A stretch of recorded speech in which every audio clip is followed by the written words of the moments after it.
Hi, I'm Jessica Amir for the Finance News Network. Today I'm with Ausbil Investment Management Portfolio Manager Michael Price. Hello Michael and welcome to the network. Thank you. So today we're talking about Ausbil's newly created Ausbil Active Dividend Income Fund. Just give us an introduction to the fund. So the fund was created for retirees and those approaching retirement who want a high income but also some capital growth on top of that income. So specifically, the fund aims to provide 25% higher dividend income than the market and also outperform the market over time.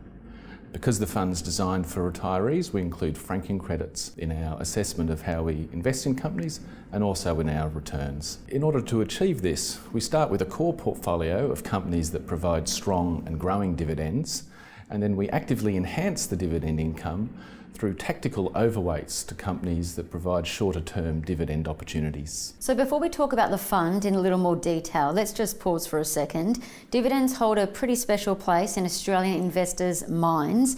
Is this justified? It is actually. For a number of years, Australian shares have provided the highest income of really any investment opportunity available to Australian investors. And within the Australian market, dividends provide a very substantial proportion of the total return. It's actually also true that on average, high dividend paying companies do outperform the broader market. But what's important though is that you don't sacrifice growth and total return in order to get that income.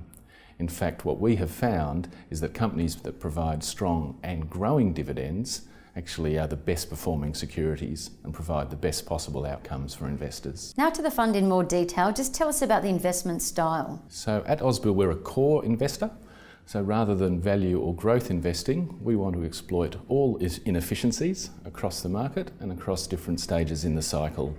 We believe earnings and earnings revisions are what ultimately drive share prices. So for this fund, we start by populating the portfolio with companies that provide strong and growing dividends, and then we tactically overweight companies around the time that they're paying their dividends.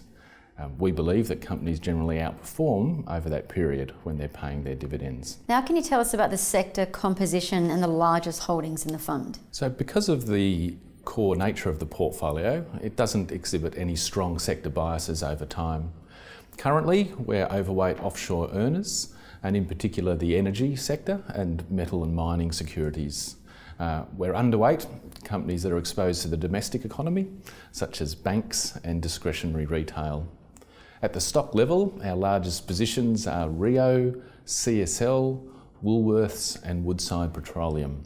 You can see that's quite a wide range of securities, and that's one of the benefits of this investment process. Thanks, Michael. Now can you tell us about performance post-reporting season? Well, since the fund has been launched, performance has been very strong and is well ahead of the market return. We're also delivering very strong levels of income. In particular, we've taken advantage of the special dividends that have been paid by a number of companies and also participated in some of the off-market buybacks. Another unique feature about the fund is that it pays monthly distributions. Just tell us about that. So the fund is designed for people who have some spending needs which they wish to meet from the income on their investments rather than drawing down their capital.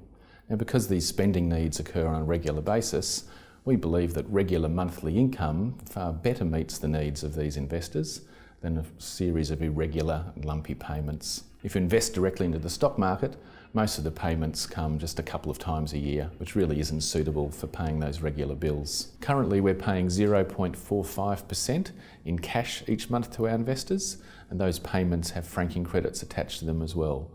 We expect to be able to pay this amount for the rest of this year, and by the end of the year we expect to be able to distribute over 8% in dividend income to our clients.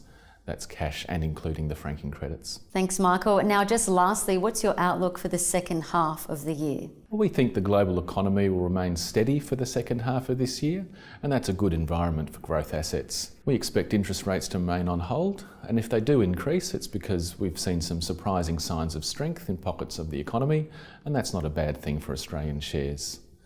We do expect markets to remain volatile. There is a lot of geopolitical uncertainty at the moment, but as long as we can hold our positions through the cycle, we're comfortable that companies that provide strong and growing dividends should continue to outperform. Wonderful. Michael Price from Ausbil Investment Management, thank you for the introduction. You're most welcome.